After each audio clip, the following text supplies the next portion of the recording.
नमस्कार, सगरमाथा प्राइम समाचारमा स्वागत छ। म केशव शर्मा। नमस्कार, म जयन्ती पुडासैनी। सबैभन्दा पहिले मुख्य समाचार। कोरोना संक्रमणबाट 17 वर्षीय किशोरीको मृत्यु। आज थप 109 जनामा संक्रमण पुष्टि। संक्रमितको संख्या 18,483 पुग्यो। पार्टीभित्रको असहयोगका बावजुद सरकार सफल भएको परराष्ट्र मन्त्री गेवालीको दाबी। पार्टी नै विवादमा फस्दा जनमुखी काम गर्न नसकेको गुनासो। निर्मला हत्याको 2 वर्ष पुगे पनि पीडितले न्याय पाएनन्। न्याय पाउने आशा नै मरिसकेको आफन्तको गुनासो। स्वतन्त्र अनुसन्धान गर्न अधिकारकर्मीको माग। अझै हटेन कोरोनाको त्रास। युरोपियन देशमा संक्रमित बढ्न थालेको भन्दै विश्व स्वास्थ्य संगठनको चिन्ता। विश्वमा कोरोनाबाट ज्यान गुमाउनेको संख्या 6,43,000 बढी। र सिरी ए फुटबलमा एटलान्टाको उपाधि सम्भावना न्यून। मिलानसँग 1-1 गोलको बराबरी खेल्दै अङ्क बाँड्यो। भोलि साम्पोडियासँग खेल्ने।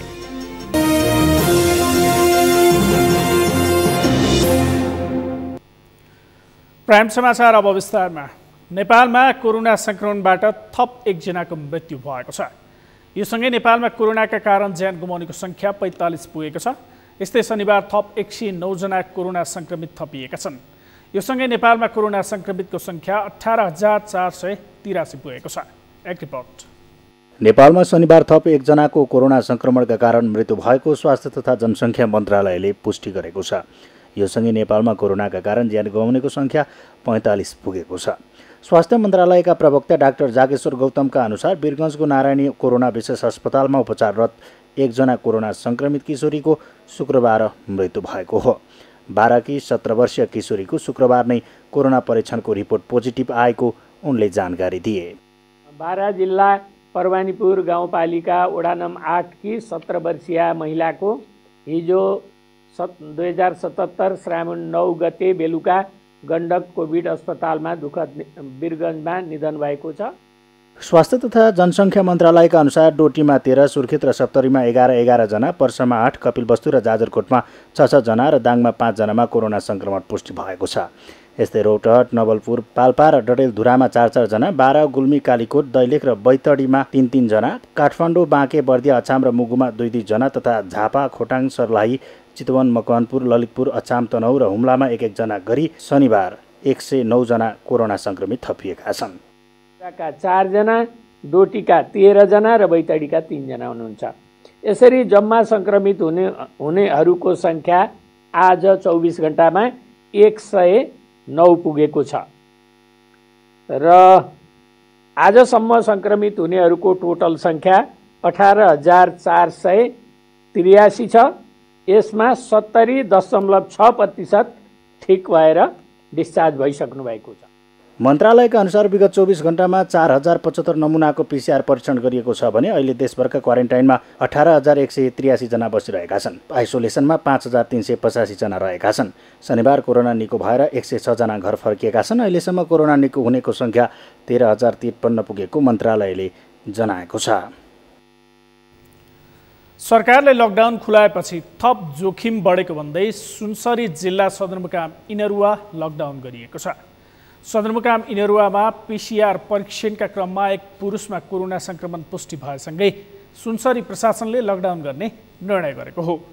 प्रमुख जिल्ला अधिकारी फणिन्द्र मणि पोखरेलको अध्यक्षतामा बसेको आपतकालीन बैठकले सम्भावित जोखिम कम गर्न इनरुवा क्षेत्र लकडाउन गर्ने निर्णय गरेको हो।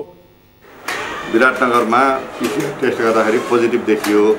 त्यो पोजिटिभ देखिएपछि उसको बढी यहाँ स्थायी बासिन्दा पनि र यहाँ पसलमा बढी हिमजिम गरेको कारणले गर्दाखेरि यो एरिया पनि कतै संक्रमणको जोखिममा छ कि भन्ने हाम्रो अनुमान भएर कोरोना पोजिटिभ भेटिएका व्यक्ति नेपाल प्रहरीमा कार्यरत सुरक्षाकर्मी हुन्। मोरङ जिल्ला कार्यक्षेत्र भएका संक्रमित पुरुषसँगको कन्ट्याक्ट ट्रेसिङका आधारमा इनरुवामा लकडाउन गर्ने निर्णय गरिएको सुनसरी प्रशासनले जनाएको छ। इनरुवा नगरपालिका 3 घर भएका व्यक्ति कार्यालय आउजाउका क्रममा परिवार र अन्य व्यक्तिसँगको सम्पर्कका आधारमा क्लोज कन्ट्याक्टको अवस्था पहिचान गर्न थालिएको प्रशासनले जनाएको छ। विराटनगरमा गरिएको परीक्षणका क्रममा इनरुवा घर भएका पुरुष कोरोना पोजिटिभ पाइएका थिए। घर आउजाउ गरेको र छरछिमेकमा घुमफिर र बजार पसलमा पुगेको जस्ता विषय अध्ययन गरी ट्रेसिङको काम जारी रहेको स्वास्थ्य कार्यालय सुनसरीले जनाएको छ।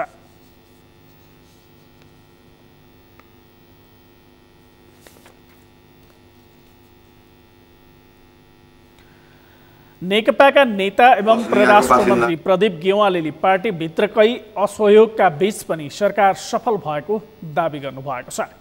काभ्रेको बनेपामा मदन भण्डारी फाउन्डेसन काभ्रे जिल्ला कमिटीले गरेको कार्यक्रममा सम्बोधन गर्नुहुँदै मन्त्री गेवालीले पार्टीभित्रका केही नेताको असहयोग बीच पनि सरकार सफल भएको दावी गर्नुभएको हो। एउटा साहस, एउटा देशभक्ति, एउटा निष्ठाको वार्ता हो। त्यसमा सिङ्गो देश एकताबद्ध भयो। सबभन्दा पहिले हाम्रो पार्टी एकताबद्ध भयो। पार्टीपछि संसदमा प्रतिनिधित्व गर्ने सबै राजनीतिक दलहरू एकताबद्ध हुनुभयो। सिङ्गो देश एकताबद्ध हो। तराईदेखि पहाडसम्म हिमालसम्मका सारा नागरिकहरू एक ढिक्क भएर हामीले नक्सा छाप्यौँ। नक्सा मात्रै छापेनौँ, नक्सा अनुसारको संविधान संशोधन पनि गर्यौँ। उहाँले कोरोनासँगको लडाईँमा सरकारलाई साथ दिनुको साटो उल्टै राजीनामा माग्ने, बैठकमा कस्तो कुन कुर्सीमा को बस्यो जस्ता विषयमा पार्टी अल्झँदा पार्टी एकताबाट आशा गरेका जनता निराश दुःख व्यक्त गर्नुभयो। कतै हामी जनताको पीडाबाट इतिहास हुन थालेका छैनौँ। यो कुराले तपाईँको मनमा अवश्य पनि पीडा छ र बेला मौकामा सुनिने अनेकौँ खालका कुराहरू जो तपाईँले सुन्न चाहनुहुन्न।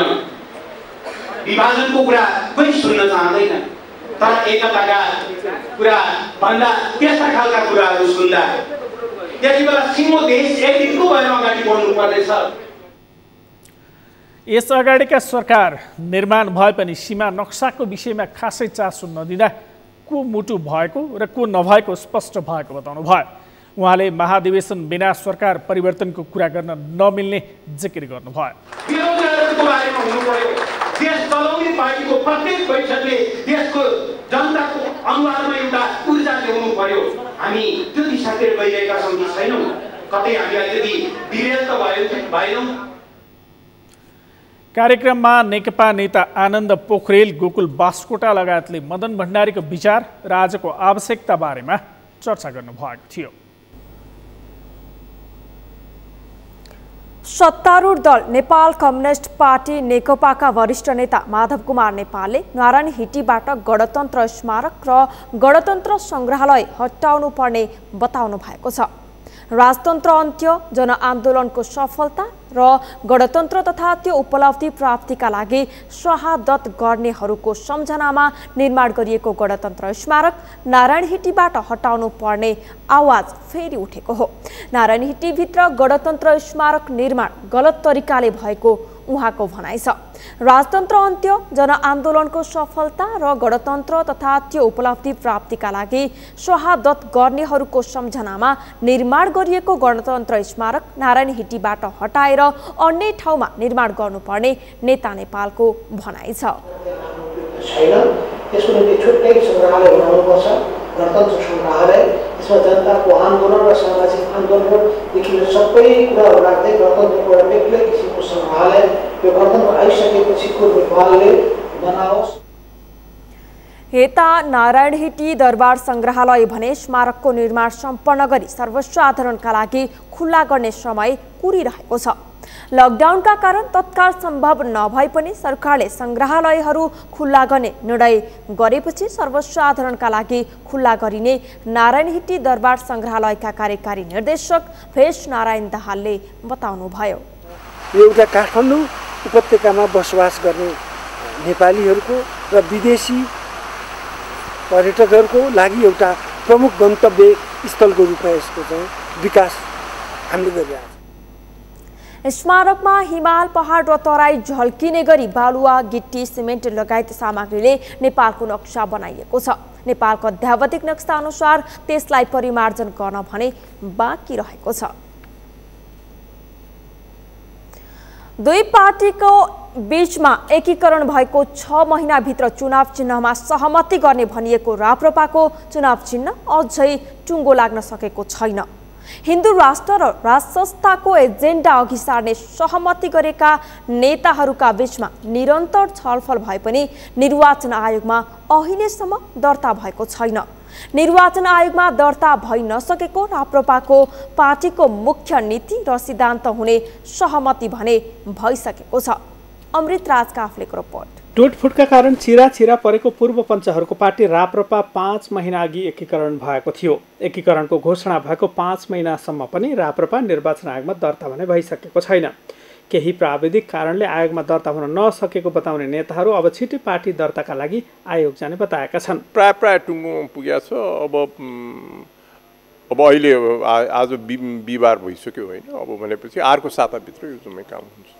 राप्रपाका नेताहरू कमल थापा, पशुपति शमशेर राणा र प्रकाश चन्द्र लोहनी तीनतिर फर्केका भए पनि अन्तिममा बलियो लोकतान्त्रिक शक्ति निर्माण गर्ने भन्दै पार्टी एकीकरण गर्ने घोषणा गरेका थिए। यसअघि गणतन्त्रको पक्षधर रहेका नेता पशुपति शमशेर राणा समूह अब भने फेरि राज संस्था र हिन्दू राष्ट्रकै पक्षमा देखिएका छन्। पार्टीको सैद्धान्तिक आधार समेत हिन्दू राष्ट्र र राज संस्था आधिकारिक हुने नेताहरूले बताएका छन्। वैचारिक आधार छ राष्ट्रियता, प्रजातन्त्र, उदारवाद त हाम्रो सदादेखि चलेको कुरै हो। अब अर्को कुरा यो मुलुक हिन्दू हुनुपर्छ भन्ने हामीले संविधानमा संशोधन समेत पछिल्लो संविधानमा संशोधन समेत दिया कुरा हो। त्यसको साथसाथै अब यो विगतको कालमा हेर्दाखेरिमा राष्ट्र प्रमुखको भूमिका राम्रोसित निर्वाह हुन सकेन। अब पार्टीको प्रतिनिधि सट्टा अर्कै संस्थागत व्यवस्था गर्नुपर्छ भनेर बहस पनि पैरवी हुनुपर्छ भनेर हामीहरूले अगाडि सारे। हिन्दू राष्ट्रकै पक्षमा वकालत गर्दै आएका नेताहरू एकै ठाउँमा आउँदा त्यसले राष्ट्रिय राजनीतिमा समेत प्रभाव बढ्ने उनीहरूको आशा छ। पार्टीको चुनाव चिन्हका विषयमा लामो समय बहस हुँदै आएको राप्रपामा एकीकरण पछिको 6 महिनामा चुनाव चिन्ह टुङ्ग्याउने सहमति बनेको थियो। त्यस्तै 1.5 वर्षभित्र पार्टीको महाधिवेशन गर्ने र त्यस बेलासम्म पार्टीमा 3 जना अध्यक्ष रहने सहमति एकीकरणताका भएको थियो। सगरमाथा टेलिभिजनका लागि क्यामेरामा सुरेन्द्र राउतका साथमा अमृत राज काफ्ले, काठमाडौँ। सगरमाथा प्राइम समाचारमा एकैछिन विश्रामपछि निर्मला हत्याको 2 वर्ष पुगे पनि पीडितले न्याय पाएन। न्याय पाउने आशा नै मारिसकेको आफन्तको गुनासो स्वतन्त्र अनुसन्धान गर्न अधिकार कर्मीको माग। समाजमा आपराधिक घटनाको तथ्याङ्क बढ्दै बदलाको भावले युवतीमाथि एसिड प्रहार, दोषीलाई कडा कारबाही गर्न माग। र बाढीको कटान र डुबानले धान बालीमा क्षति, डुबानले भर्खरै रोपेको धान सखा भएको भन्दै किसान चिन्तित।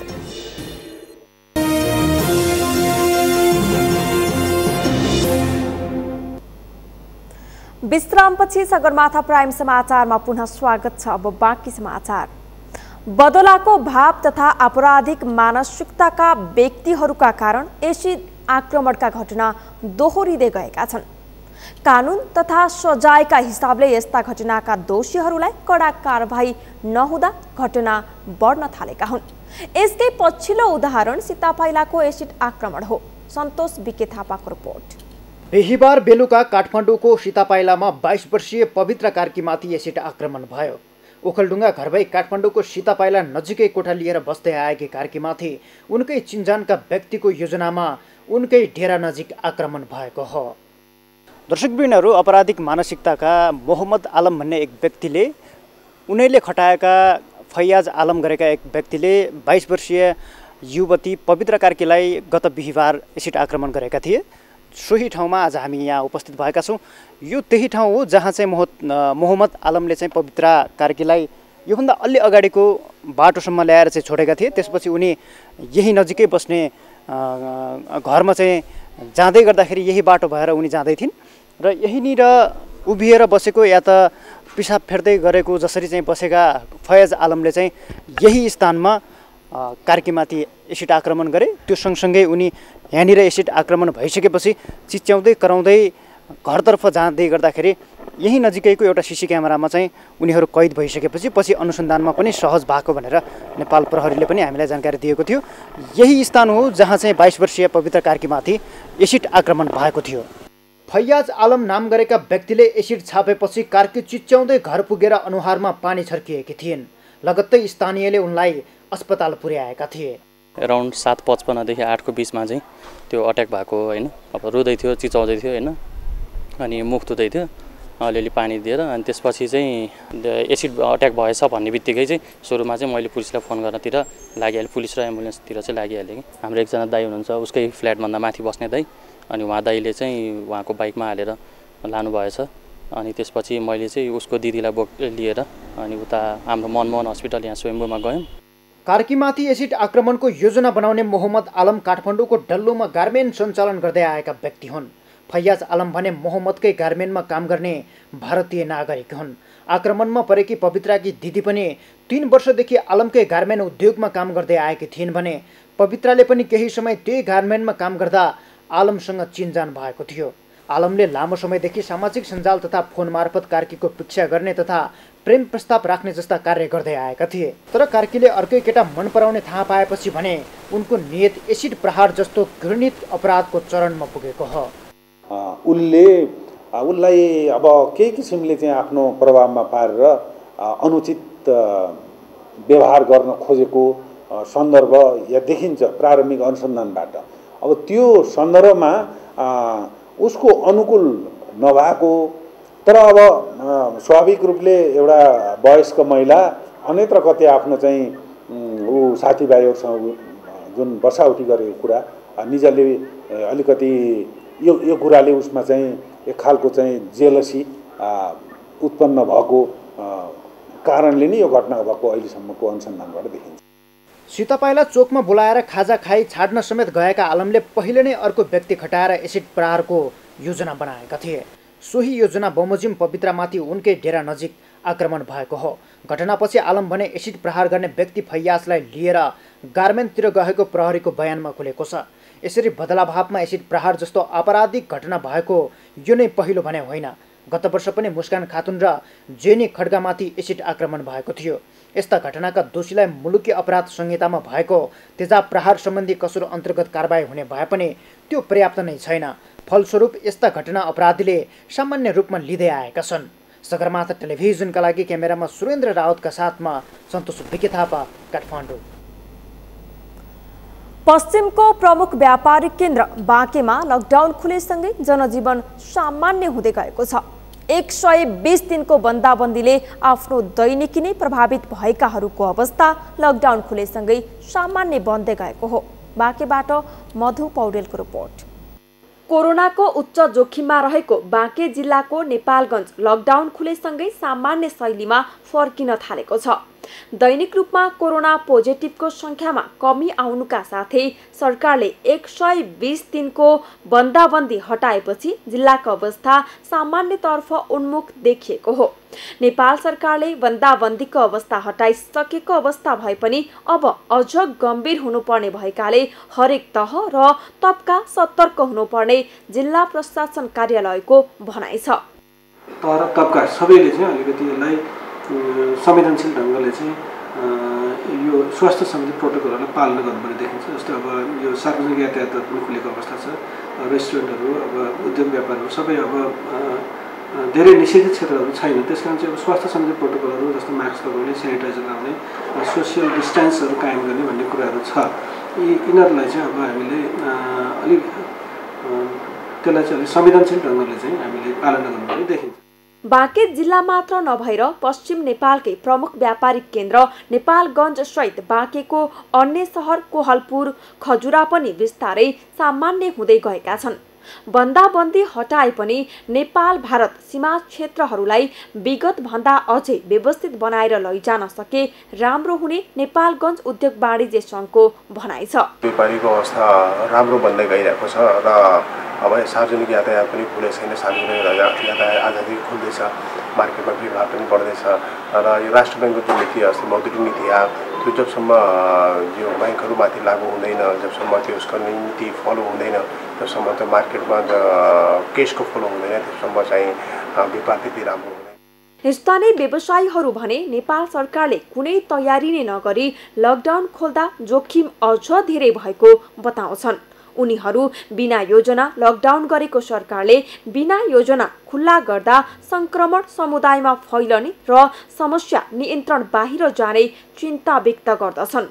लकडाउन खोलेको 81 लकडाउन यसरी खोल्न नपर्ने, सरकारले केही नियम नीति र जनताहरूको ग्यारेन्टी लिएर सजगता अपनाएर यसरी लिँदा राम्रो हुन्थ्यो। लकडाउन खोलेर व्यवसायहरू खुसी छैनन्, किनभने अहिले कोरोना निर्मूल भएको अवस्था छैन। नेपालमा मात्रै अलिकति कम भएको हो। अब हिँडेर हेरौँ, हाम्रो नजिकै छिमेकी राष्ट्र भारतमा यत्रो महामारी बिहारमा सबै भइरहेछ। त्यस कारणले गर्दा लकडाउन खोलेर व्यवसाय खुसी त छैनन्। बाँके कोरोना संक्रमणको हिसाबले उच्च जोखिममा रहेको जिल्ला हो। अहिलेसम्म भेटिएका कोरोना संक्रमितहरू भारतबाट आएकै व्यक्तिहरू छन्।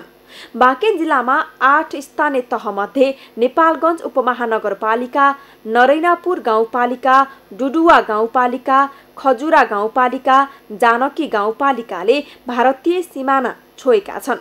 भारतमा अझै पनि कोरोना महामारी कम नभइसकेकाले जोखिम अझै पनि टरेको छैन। त्यसैले भारतसँग सीमा जोडिएका जिल्लाहरूमा नेपाल सरकारले फरक खालको योजनासहित काम गर्न आवश्यक देखिएको छ।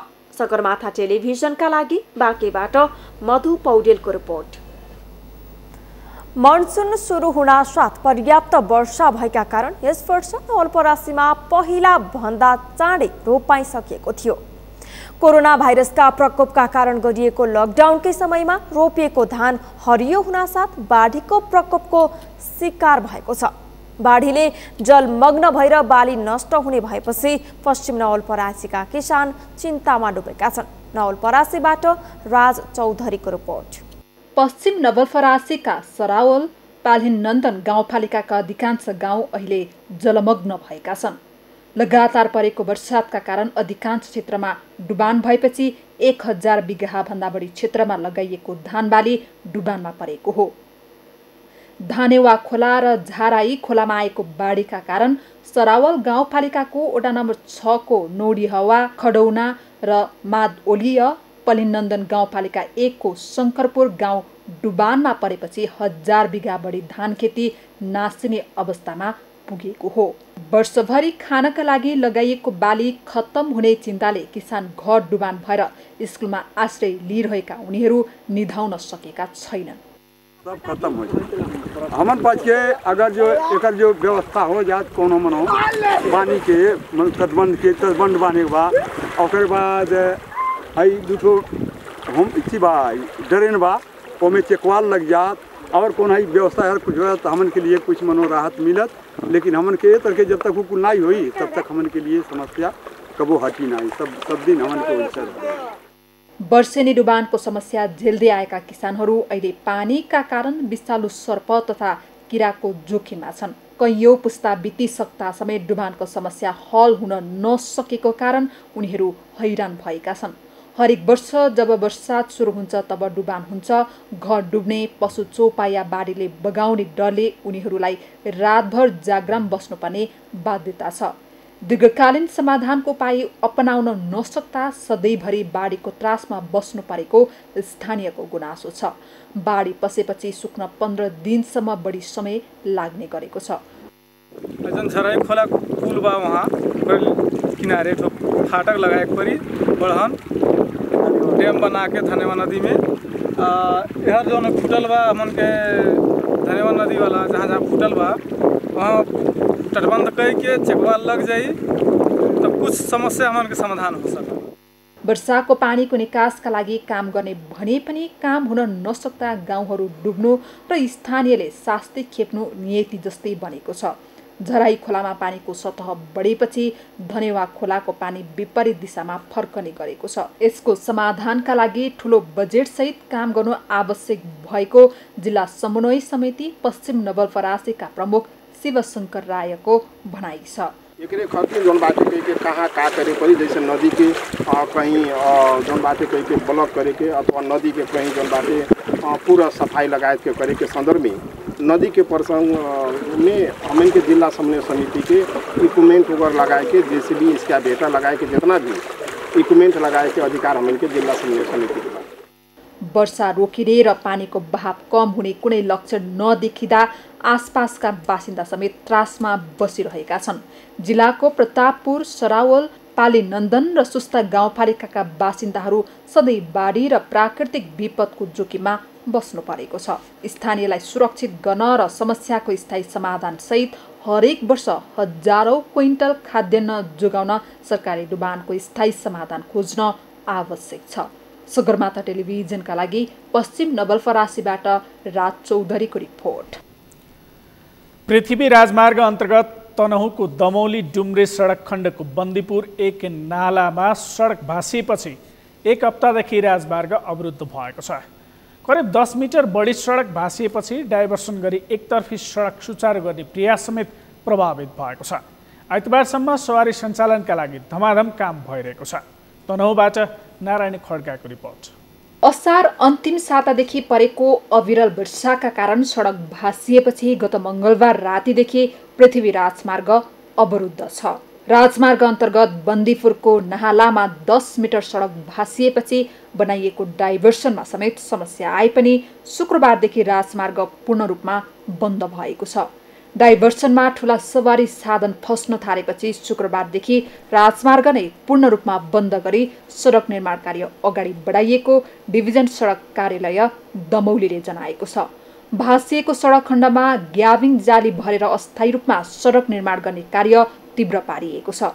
आइतबार साँझसम्म सडक पूर्ण रूपमा सुचारू गर्ने गरी काम भएको इन्जिनियर सचिन श्रेष्ठले जानकारी दिएका छन्।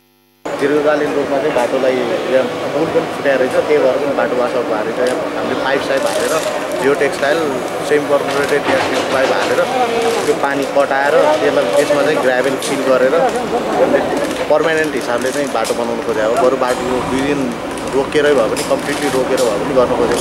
राजमार्गको तनहुँ खण्डको मोगलिनदेखि कोत्रेसम्मको करिब 72 किलोमिटर क्षेत्रमा दर्जन बढी ठाउँमा साना ठुला पहिरो गएका छन्। पहिरो हटाएर यातायात सुचारू गरिए पनि बन्दीपुर 1 नाहालमा सडक भाँसिएपछि राजमार्ग पूर्ण रूपमा बन्द भएको हो। लामो समयदेखि राजमार्ग अवरुद्ध हुँदा ठूला सवारी साधनका चालक 5-7 दिनदेखि सडकमै बस्न बाध्य भएका छन्। अहिले त अवरुद्ध त अब हामी लोड गरेर आउँदाखेरि मुगलिनदेखि लिएर यहाँसम्म बस्दा 4-5 दिन भइसक्यो बसेको। अब हामीसँग के छ भने अब यहाँ वरिपरि पर्याप्त पसलहरू पनि रहेनछन्। खानालाई एक समस्या भइरहेछ। गाडीमा भएको साधनहरू हामी खाद्यान्न राख्छौँ अलिअलि अहिले आजभोलि, त्यो पनि सकिसक्यो र 5-5 दिन यहाँ बस्नु परेको छ। बाटो अझ गोलिया छैन। 6-7 दिन भयो। 4 दिन त हामी जो रामनगरमा बसिरहेको थियौँ मुगलिङमा पहिरो गएर। अहिले फेरि त्यहाँदेखि यहाँ आएर फेरि अस्ति यहीँ बसियो। खानापिना त अब त्यही अब अरू दिन जस्तो अब 2 दिन 3 दिनको लागि लिएर आउँथ्यौँ अब खानेकुराहरू, अब त्यो पनि सिद्धिएर अब त्यस्तै परिरहेछ। भाँसिएर अवरुद्ध भएको राजमार्ग सुचारू गराउन अहिले दमौलीमा रहेको नेपाली सेना, भानु स्थित मनोकामना गणका सशस्त्र प्रहरी र नेपाल प्रहरी खटिएका छन्। सडक निर्माणलाई सहज बनाउन ट्राफिक प्रहरी कार्यालय तनहुँले राजमार्गमा चल्ने सवारी साधनलाई नाकामै रोकेको छ। हामीले सम्पूर्ण सवारी साधनहरू अहिले हामीले रोकेको अवस्था छ र हामीले कास्की, चितवन, गोर्खा र लमजुङबाट आउने जति पनि सवारी साधनहरू सम्पूर्ण सवारी साधन नाकामा हामीले रोकेका छौँ। र पृथ्वी राजमार्ग अन्तर्गतको आबुखैरेनी, यता 1700, डुम्रे, यता घाँसीकुवा सडक निर्माण कार्यलाई सहज किसिमबाट गर्नको लागि हामीले चाहिँ प्रयत्न गरेका छौँ। सडक भाँसिएर वैकल्पिक मार्ग बनाइए पनि वैकल्पिक मार्गमै सवारी साधन फस्न थालेपछि राजमार्ग अवरुद्ध भएको हो। वैकल्पिक मार्गमा पनि समस्या आएपछि 2 दिन यता राजमार्ग पूर्ण रूपमा बन्द गरेर निर्माण अघि बढाइएको छ। सगरमाथा टेलिभिजनका लागि तनहुँबाट नारायण खड्काको रिपोर्ट। कोरोना भाइरसको जोखिम र लकडाउनका कारण रोकिएको रातो मच्छिन्द्रनाथको रथारोहण गरिएको छ। मच्छिन्द्रनाथ गुठीसँग सम्बन्धित ज्योतिषीले शनिबार दिउँसो 12:15 शुभ साइत निकालेपछि सोही साइतमा ललितपुरको पुलचोकमा निर्माण भइरहेको रथमा मच्छिन्द्रनाथलाई विराजमान गराइएको हो। रथारोहणका लागि पुलचोकमा 32 हात लामो धमा बाराहीले आवश्यक सुनको झ्याल र रथमा चाहिने तोरण राख्ने काम सम्पन्न भएको छ। यसअघि हरेक वर्ष वैशाख शुक्ल प्रतिपदाका दिन रक्तावलोकितेश्वरलाई रथमा विराजमान गराउने चलन थियो। यस वर्ष कोभिड-19 का कारण असार 10 गतेदेखि बुगधको रथ निर्माणको काम अघि बढाइएको हो। मच्छिन्द्रनाथको रथयात्रा काठमाडौँ उपत्यकाको सबैभन्दा लामो रथयात्रा हो।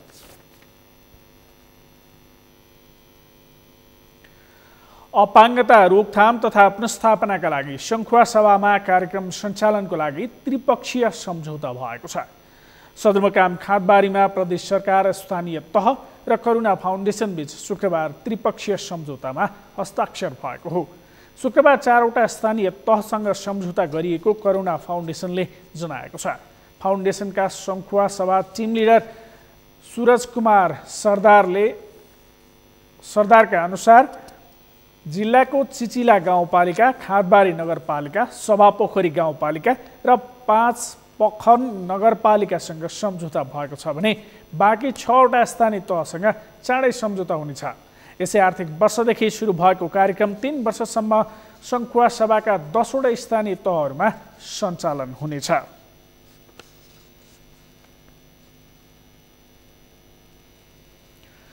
सिद्धलेक गाउँपालिका वडा नम्बर 7 धारापानी, भैँसे, हात्तीसुडे 3 गाउँका बाढी पहिरो पीडितहरू बिचल्लीमा परेका छन्। लगातार परेको झरीले पहिरो आएर गाउँ नै जोखिममा परेपछि उनीहरू नजिकको खाली स्थानमा टेन्ट टाँगेर बसेका छन्। जिल्ला विपद व्यवस्थापन समितिले उपलब्ध गराएको 12वटा टेन्ट र 13वटा पालमा अहिले 3 गाउँका 61 घरधुरीका 300 भन्दा बढी मानिसहरू बसिरहेका छन्। यसरी कोचिएर कष्टप्रद रूपमा बस्नेहरूमा 20 जनाभन्दा बढी ज्येष्ठ नागरिक समेत रहेका छन्। टेन्टको चिसोमा बस्न पर्दा ज्येष्ठ नागरिक, सुत्केरी र गर्भवती महिलाहरू बढी पीडित भएका छन्। टेन्टमा बस्नेहरूमा केही विपन्न परिवार पनि भएकाले उनीहरूलाई बिहान बेलुकी आत्मक जोड्ने समस्या देखिन थालेको छ। गत बुधबारदेखि पानी नपरे पनि पुनः बिहिबारबाट पानी पर्न थालेका कारण ज्याला मजदुरी गर्नेलाई काममा जान समस्या परेको छ।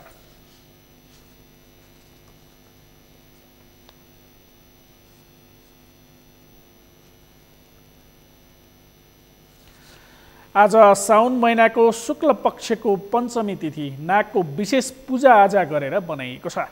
हिन्दू धर्म परम्परा अनुसार आज नागको विशेष पूजा गरिन्छ। आजको दिन घर, कुण्ड, तलाउ तथा सिमसार क्षेत्रमा नागको पूजा गर्ने धार्मिक प्रचलन छ। वैदिक मान्यता अनुसार नागलाई सर्पको राजा मानिन्छ। यसै अवसरमा काठमाडौँको नागपोखरी, टौदह पशुपतिनाथ परिसरमा रहेको वासुकी मन्दिर, भक्तपुरको सिद्ध पोखरी लगायत देशका विभिन्न नागदह, कुण्ड र नागस्थानमा विशेष पूजाआजा गरी मनाइएको छ।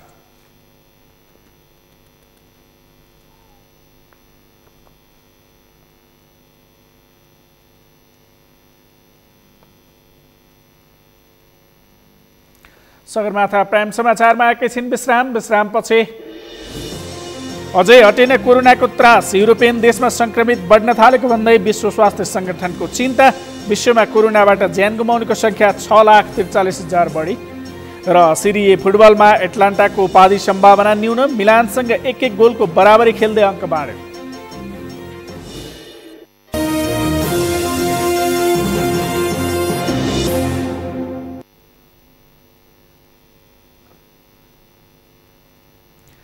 विश्रामपछि सगरमाथा प्राइम समाचारमा स्वागत छ। अब पालो अन्तर्राष्ट्रिय समाचारको। यो सँगै हामी सगरमाथा प्राइम समाचारको अन्त्यमा छौं। अन्त्यमा मुख्य समाचार फेरि एकपटक। कोरोना संक्रमणबाट 17 वर्षीय किशोरीको मृत्यु। आज थप 109 जनामा संक्रमण पुष्टि। संक्रमितको संख्या 18,483 पुग्यो। पार्टीभित्रको असहयोगका बावजुद सरकार सफल भएको परराष्ट्र मन्त्री गेवालीको दाबी। पार्टी नै विवादमा फस्दा जनमुखी काम गर्न नसकेको गुनासो। निर्मला हत्याको 2 वर्ष पुगे पनि पीडितले न्याय पाएनन्। न्याय पाउने आशा नै मारिसकेको आफन्तको गुनासो। स्वतन्त्र अनुसन्धान गर्न अधिकार कर्मीको माग। अझै हटेन कोरोनाको त्रास। युरोपियन देशमा संक्रमित बढ्न थालेको भन्दै विश्व स्वास्थ्य संगठनको चिन्ता। विश्वमा कोरोनाबाट ज्यान गुमाउनेको संख्या 6,43,000 बढी। र सिरी ए फुटबलमा एटलान्टाको उपाधि सम्भावना न्यून। मिलानसँग 1-1 गोलको बराबरी खेल्दै अङ्क बाँड्यो। भोलि साम्पोडियासँग खेल्ने। हौस् त सगरमाथा प्राइम समाचार अहिलेलाई सकियो। तपाईँ समाचार बुलेटिनका साथै सगरमाथा टेलिभिजनका सम्पूर्ण कार्यक्रम www.sagarmatha.tv मा पनि पढ्न र हेर्न सक्नुहुनेछ। साथै युट्युबमा youtube.com/sagarmatha TV नेपालमा हेर्न सक्नुहुनेछ। तपाईँ हामीलाई फेसबुकमा पनि facebook.com/stv नेपालमा फलो गर्न सक्नुहुनेछ। समाचारको शिखर, नेपालको गौरव, नेपालको पहिलो न्युज च्यानल सगरमाथा टेलिभिजन हेर्दै गर्नुहोला। नमस्कार। नमस्कार।